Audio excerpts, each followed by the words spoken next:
Hi, I am Angela and today I'm going to teach you about the order of operations. In life, you always have to open the cap of the bottle before you can drink out of the bottle. In math, it is the same. There is a certain order you have to follow in order to solve the expression correctly. First of all, we always use the order of operations when we solve an expression. The order to solve the problem correctly is often remembered as PEMDAS. PEMDAS stands for parentheses, exponents, multiplication, division, addition, and lastly, subtraction. There is also an acronym you could use to remember the order of operations, called Please Excuse My Dear Aunt Sally. There is a certain order you need to follow in order to solve the problem correctly.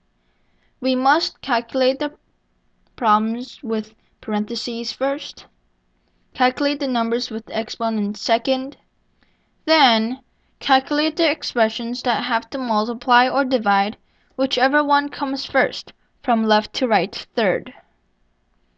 And the same rule applies to addition and subtraction. Now let's look at some sample problems to have a better understanding about order of operations. In this problem, we have to solve 5 times 3 plus 4. In this problem, as you can see, we don't have parentheses or exponents. We just have to multiply and add.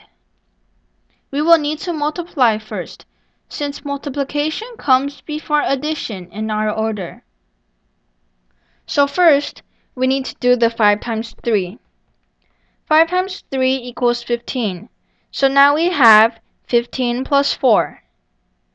Notice that I did not move the problems I didn't solve yet, so that way I can move on to my next step easily.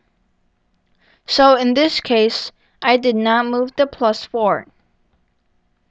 And this is the final step in our problem, which is an addition problem, 15 plus 4. And 15 plus 4 equals 19. We do not have any more expressions to solve, so our final answer is 19. Let's try another problem using the order of operations.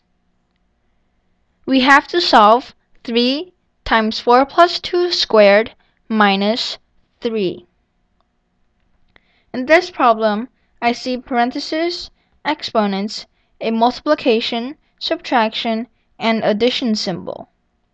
We will need to solve the problems that are in parentheses first, since parentheses comes first in our order of operations order.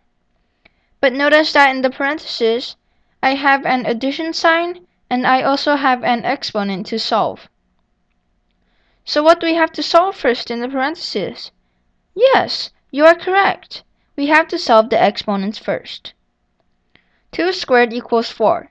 So now we have 3 times 4 plus 4 minus 3. Now, we still have the parentheses, so we need to solve the 4 plus 4. 4 plus 4 equals 8.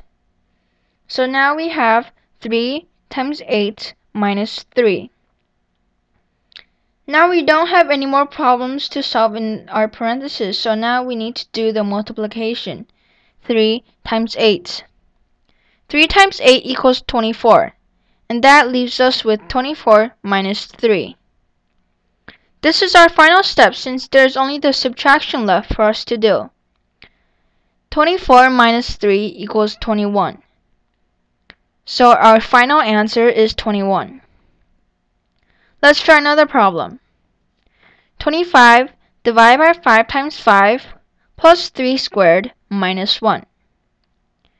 Do you know what we need to do first? That's right. We need to do the problems in parentheses first, which is the 5 times 5. 5 times 5 equals 25.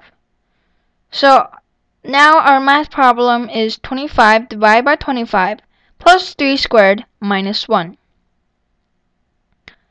Our next step is to solve the exponent because exponent comes first in our order out of division, addition, exponent, and subtraction. So 3 squared equals 9. And that leaves us with 25 divided by 25 plus 9 minus 1. Now, we need to do the division because division's order comes before addition and subtraction. 25 divided by 25 equals 1, which now leaves us with 1 plus 9 minus 1. Since we have an addition and a subtraction problem for us to do, we always do the problem whichever one comes first, from left to right. Therefore, we have to do the 1 plus 9 first. 1 plus 9 equals 10. And now we have to do the final step, which is the 10 minus 1. 10 minus 1 equals 9.